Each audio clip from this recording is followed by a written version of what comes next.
Welcome back to my YouTube channel Gigi Spot. उम्मीद करता हूं कि आप सब ठीक होंगे। आज की इस वीडियो में हम एक एप्लीकेशन रेडी करना सीखेंगे जिसमें हम ये रिक्वेस्ट करेंगे कि आपके एनटीएन के ऊपर जो है वो बिजनेस है, बिजनेस नेम जो है जो आपने ऐड किया होगा उसको किस तरह आपने डिलीट करवाना है। उसको डिलीट करवाने के लिए एक एप्लीकेशन जो है वो हम कमिश्नर के नाम जो है वो रेडी करना सीखेंगे। तो यहाँ पे मैं आपको स्नैरियो जो है वो थोड़ा सा और एक्सप्लेन कर देता हूँ कि फर्ज कर लें जब आप अपना एनटीएन बनाते हैं, एनटीएन के ऊपर जो है आप अपना बिजनेस नेम कोई भी रजिस्टर करते हैं। जब आपका एनटीएन बन रहा होता है तो वहां पे बिजनेस वाला एक जो है टैब होता है, वहां पे आप अपना बिजनेस जो है वो नेम, अपना बिजनेस नेम लिखते हैं। जब भी आप अपना एनटीएन जो है वो एफबीआर की वेबसाइट पे जाके वहां पे प्रोफाइल इंक्वायरी के ऊपर जाके सर्च करते हैं या पे अपनी रिटर्न ओपन करते हैं तो आपने अपने एनटीएन का जो भी एनटीएन के ऊपर जो भी बिजनेस नेम लिखा होता है वो आपको शो हो रहा होता है। तो आप अपना एनटीएन बगैर बिजनेस के भी बना सकते हैं अगर आप चाहते हैं कि आपका जो एनटीएन है, जैसे कि सैलरी पर्सन होते हैं उनके जो एनटीएन होते हैं उनके ऊपर कोई बिजनेस नहीं होता। अगर आप कोई इंडिविजुअल बिजनेस करना चाह रहे हैं तो फिर जब आप अपना एनटीएन रजिस्टर करते हैं तो उसके ऊपर आप अपना बिजनेस जो है रजिस्टर करते हैं। वहां पे आप जब एनटीएन बना रहे होते हैं तो वहां पे आप अपने बिजनेस का नेम जो है वो लिख देते हैं कि आपके बिजनेस का नेम ये है। एनटीएन कैसे बनता है या बिजनेस नेम आपने कैसे ऊपर लिखना है, इसके ऊपर डिटेल वीडियोस जो हैं वो मैंने चैनल के ऊपर अपलोड की हुई हैं। इसके अलावा जो है एनटीएन से बिजनेस नेम कैसे डिलीट करना होता है, आपने सिंपल अगर आपने डिलीट करना है वो आपने प्रोफाइल से जाके कैसे डिलीट करना है, अगर आपको एप्लीकेशन वगैरह कोई लिखनी पड़ती है तो तब आपने कैसे डिलीट करवाना है, उसके ऊपर भी डिटेल वीडियोस जो हैं वो मैंने अपलोड की हुई हैं यूट्यूब चैनल पे, है वो आप देख सकते हैं। तो आज की जो एप्लीकेशन है इसमें ये है कि आपकी एनटीएन के ऊपर एक से ज्यादा बिजनेस है, मतलब कि 2 बिजनेस आपने रजिस्टर किए हुए हैं एनटीएन के ऊपर, 3, 4, 5 जितने भी रजिस्टर किए हुए हैं, मतलब कि एक से ज्यादा हैं। तो फर्ज कर लें कि आपके एनटीएन के ऊपर 3 बिजनेस रजिस्टर हैं, डिफरेंट बिजनेस आपने लिखे हुए हैं अपने एनटीएन के ऊपर। तो आप उन 3 में से कोई एक बिजनेस नेम जो है वो आप डिलीट करना चाह रहे हैं। अगर तो उस बिजनेस नेम के ऊपर जो आप डिलीट करना चाह रहे हैं वो अगर डिलीट करना चाह रहे हैं तो उसके ऊपर अगर आपकी सेल टैक्स की रजिस्ट्रेशन है तो वो आप डायरेक्ट इस तरह डिलीट नहीं करवा सकते। उसके लिए पहले आपको अपनी सेल टैक्स से रजिस्ट्रेशन जो है वो क्लोज करवानी पड़ेगी, उसके बाद जो है आप अपना वो बिजनेस नेम डिलीट कर सकते हैं। अगर उस बिजनेस के नेम के ऊपर जिसको आप अभी डिलीट करना चाह रहे हैं उसके ऊपर आपकी सेल टैक्स की रजिस्ट्रेशन नहीं है तो फिर आप उसको आसानी से डिलीट कर सकते हैं। आप अपनी प्रोफाइल में से भी जाके डिलीट कर सकते हैं। जब आप अपना लॉगिन करेंगे आईडी पासवर्ड लगा के एफबीआर की वेबसाइट पे तो वहां पे प्रोफाइल वाली जो टैब होती है वहां पे उसके ऊपर आप क्लिक करेंगे, बिजनेस वाला जो टैब होगा उसके ऊपर दोबारा आप क्लिक करके वहां से आप अपना बिजनेस नेम जो है डिलीट कर सकते हैं। लेकिन सम टाइम ऐसा होता है कि वहां पे आपकी जो प्रोफाइल होती है वहां पे कोई ना कोई रिस्ट्रिक्शन लगी होती है कि आप अपना बिजनेस नेम जो है वहां से डिलीट नहीं कर सकते। उसकी डिफरेंट रीजंस हो सकती हैं, कोई भी वजह हो सकती है जिसकी वजह से उन्होंने वो आपका जो वहां से डिलीट वाला जो ऑप्शन है वो लॉक किया होता है, वहां से आप अपना बिजनेस नेम जो है वो डिलीट नहीं कर सकते। तो इस सूरत में आपने क्या करना होता है, जो बिजनेस नेम आपने डिलीट करवाना है उसको डिलीट करवाने के लिए आपने कमिश्नर को एप्लीकेशन एक एप्लीकेशन जो है वो लिखनी होती है, जो कि आज की वीडियो में मैं आपके साथ शेयर करूंगा। वो आपको मैं बताऊंगा कि वो आपने एप्लीकेशन कैसे लिखनी होती है। तो उसको अभी हम स्टार्ट करते हैं। जैसे कि हम पहले भी अपने जो टैक्स नोटिस डिस्कस कर चुके हैं और एप्लीकेशंस डिफरेंट हमने बनाई हैं, तब भी मैंने बताया था कि जब भी आपने commissioner, assistant commissioner, deputy commissioner या किसी भी टैक्स नोटिस का रिप्लाई देना है तो सबसे पहले आपने उसे कमिश्नर से रिलेटेड जो इन्फॉर्मेशन होती है वो आपने बतानी है। अगर आपको कोई नोटिस आया हुआ है तो उस नोटिस के लास्ट पेज के ऊपर उस कमिश्नर या डिप्टी कमिश्नर या असिस्टेंट कमिश्नर की सारी इन्फॉर्मेशन होती है जिसने वो नोटिस इशू किया था। यहाँ पे अभी हमें कोई नोटिस नहीं आया तो अभी हम क्या करेंगे, यहाँ से सबसे पहले जो है कमिश्नर लिख देंगे, राइट साइड पे हम डेट लिख देंगे, उसके बाद हमने लिखा हुआ है इनकम टैक्स। अब ये वाला जो है जोन वी, ये वाला आप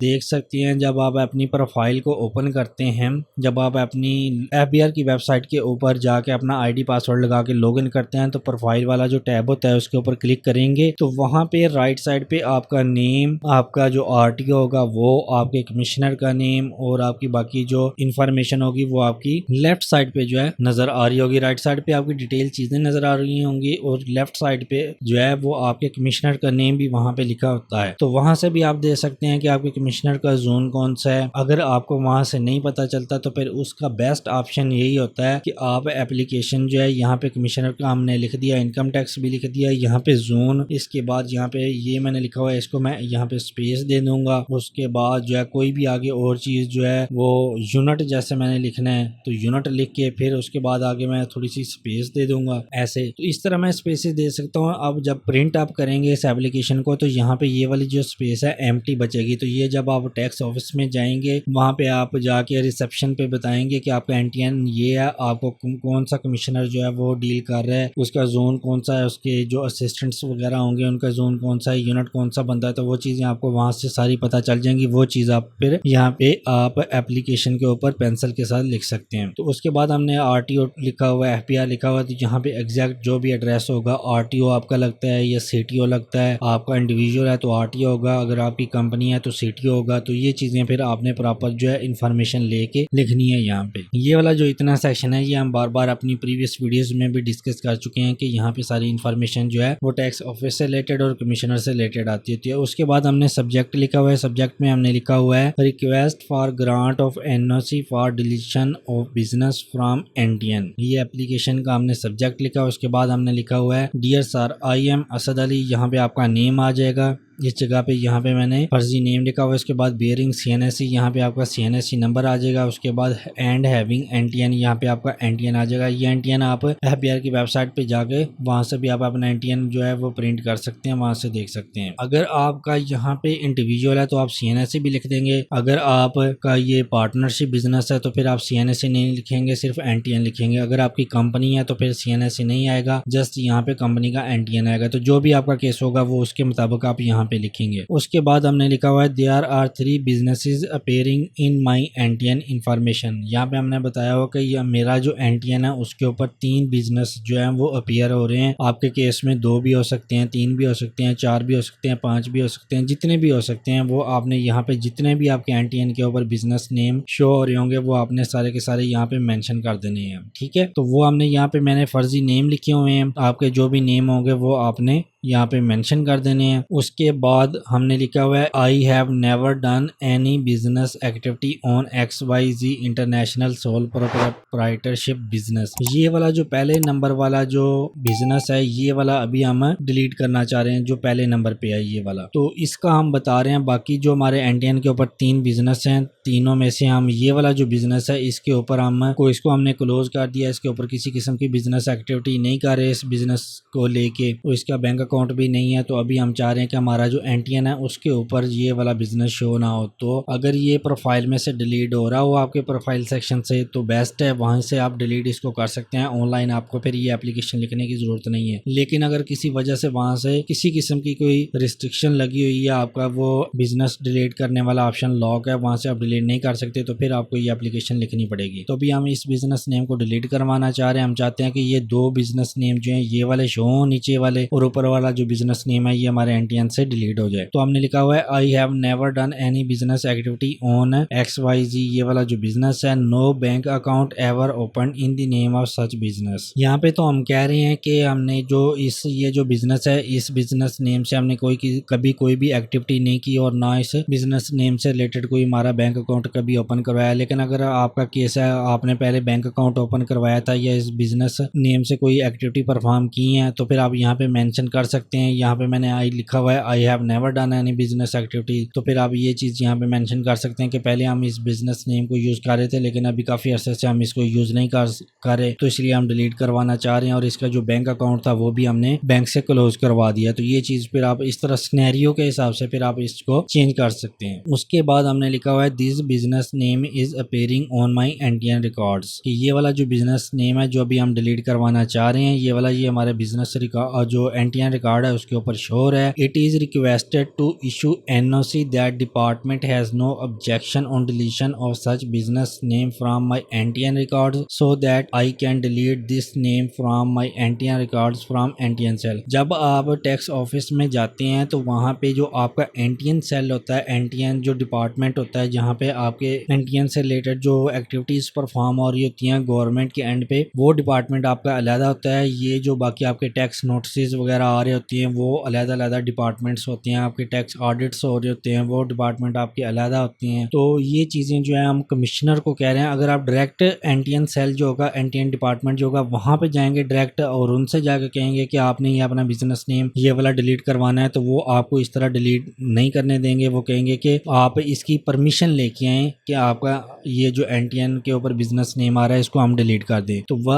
अगर आप उनके पास डायरेक्ट जाते हैं वो भी आपको यही कहेंगे कि परमिशन लेटर लेके आए या एनओसी लेटर लेके आए। वो एनओसी लेटर जो है वो आपका कमिश्नर जो होगा वही आपको इशू करेगा। जब तक वो कमिश्नर जो है वो इस चीज़ की इजाज़त नहीं देता तब तक आपका ये बिजनेस नेम जो है वो डिलीट नहीं होगा। तो इसलिए हम ये वाली जो एप्लीकेशन है डायरेक्ट कमिश्नर को ही लिखते हैं। ये कमिश्नर जो है आपकी ये एप्लीकेशन चेक करेगा, आपके अगर कोई एविडेंसेस वगैरह हैं उनको चेक करेगा, बाकी चीज़ों को वेरीफाई करेगा कि वाकई ये बिजनेस नेम जो है इससे रिलेटेड कोई इन्होंने कोई टैक्स रिटर्न्स में कोई इन्फॉर्मेशन वगैरह प्रोवाइड तो नहीं की हुई, या इसका कोई बैंक अकाउंट जो है वो चल तो नहीं रहा, वो डिक्लेयर तो नहीं किया हुआ इन्होंने अपनी रिटर्न में। तो ये चीज़ें सारी वेरीफाई करने के बाद जो है वो एक एनओसी जो है वो इशू कर देता है। ये एनओसी आपको खुद को नहीं मिलेगी, ये जो है जो एनओसी जो होगी ये कमीशन जब इशू करेगा तो वो डायरेक्ट एनटीएन जो सेल होगा उसको ही इशू करेगा। ये नहीं होगा कि ये कोई लेटर वगैरह जो है कोई एनओसी या कोई सर्टिफिकेट वगैरह इशू करके आपको दे देगा फिर आप एनटीएन सेल में जाएंगे, ऐसे नहीं होगा। ये एनओसी या जो भी परमिशन वगैरह जो लेटर होगा वो डायरेक्ट ही एनटीएन सेल को वो इशू कर देंगे, आपको वो इसमें दोबारा जो है इन्वॉल्व नहीं करेंगे। लेकिन जब भी आप एप्लीकेशन जो है सबमिट करेंगे लेकिन आपको इसको प्रॉपर फॉलो अप करना पड़ेगा। ये नहीं है कि जब आपने एक दफ़ा एप्लीकेशन दे दी तो बस आप बोल जाएं वो खुद ही जो है एनओसी इशू करेंगे, एनटीएन सेल को खुद ही दे देंगे और खुद ही आपका बिजनेस नेम जो है वो डिलीट कर देंगे। ऐसा नहीं होगा, आपको प्रॉपर इस चीज़ को फॉलो अप करना पड़ेगा, बार बार आपको जाना पड़ेगा, इसका स्टेटस जो है वो मालूम करना पड़ेगा, उनको रिक्वेस्ट करनी पड़ेगी बार बार, फिर जाके तब आपको ये एनओसी वगैरह इशू होगा, फिर जाके फिर एनटीएन सेल से ये वाली जो चीज़ें हैं आपका बिजनेस नेम जो है वो डिलीट होगा। तो जैसे ही आपका कमिश्नर जो है एनओसी या कोई भी परमिशन लेटर जो है एनटीएन सेल को इशू कर देगा तो वो फिर आपके बिजनेस जो नेम आ रहा होगा जो आप जिसको डिलीट करवाना चाह रहे हैं अपने एनटीएन से, फिर वो उसको डिलीट कर देंगे। और जैसे ही वो डिलीट करेंगे तो फिर आपका जैसे ही रिकॉर्ड अपडेट होगा तो आपके एनटीएन सेल एनटीएन नंबर जो होगा आपका वहाँ पे जितने भी बिजनेस आ रहे होंगे तो उनमें से जो आपने डिलीट करवाया होगा वो वहाँ से रिमूव हो जाएगा। ये तरीकेकार है कि आपने अपना बिजनेस नेम जो है वो कैसे डिलीट करवाना है। इसमें डिफरेंट सिचुएशंस हो सकती हैं जो मैंने आपको पहले भी बताई हैं कि अगर सेल टैक्स रजिस्टर है उस बिजनेस के ऊपर तो फिर आप डायरेक्ट इसको नहीं करवा सकते, पहले सेल टैक्स की रजिस्ट्रेशन की क्लोज होगा उसको,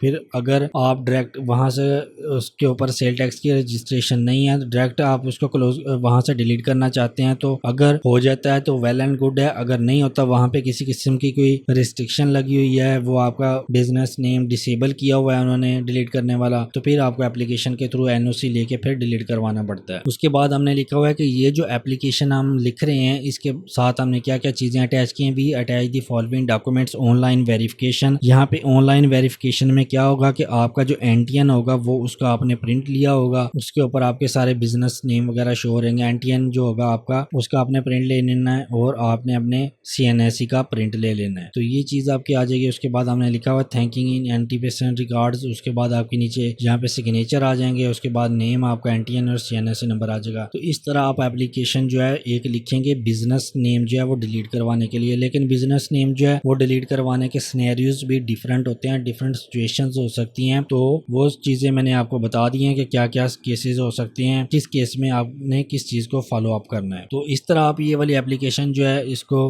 राइट करेंगे, रेडी करके इसके आप 2 प्रिंट लेंगे, एक प्रिंट के साथ जो है वो आप अपना ये जो एनटीएन और सीएनएससी अटैच करके उसको आप सबमिट करेंगे, और दूसरा जो प्रिंट होगा जब आप इसको सबमिट करवाएंगे एफबीआर में रिसेप्शन पे या कमिश्नर का जो भी स्टाफ वगैरह होगा उसके पास जब आप सबमिट करवाएंगे तो दूसरा जो आपके पास प्रिंट होगा उसके ऊपर आप स्टैम्प वगैरह ले लेंगे, क्योंकि कुछ ही दिनों के बाद जाके आपने उसको हर 2-2 3-3 दिन के बाद जाके आपने अपना जो ये वाला जो केस होगा इसकी अपडेट भी लेनी है कि इसका क्या स्टेटस है, ये एनओसी इशू हुई है या नहीं हुई, अगर हो गई है तो कितने दिनों में आपका बिजनेस नेम जो है वो डिलीट होगा। तो ये चीज़ें आपकी प्रॉपर आपको फॉलो अप करना पड़ता है, तब जाके आपकी ये चीज़ें जो है वो कंप्लीट होंगी। तो ये मैंने आपको बता दिया कि आपने अपने बिजनेस नेम को एनटीएन से किस तरह डिलीट करवाना है, कौन सा सिनेरियो हो तो आपने किस चीज़ को फॉलो अप करना है। तो आज की वीडियो में यही था, आपने इस वीडियो को लाजमी लाइक भी करना है, शेयर भी करना है, चैनल को लाजमी सब्सक्राइब करना है। मिलते हैं एक न्यू वीडियो में न्यू टॉपिक के साथ, तब तक के लिए अल्लाह हाफिज़।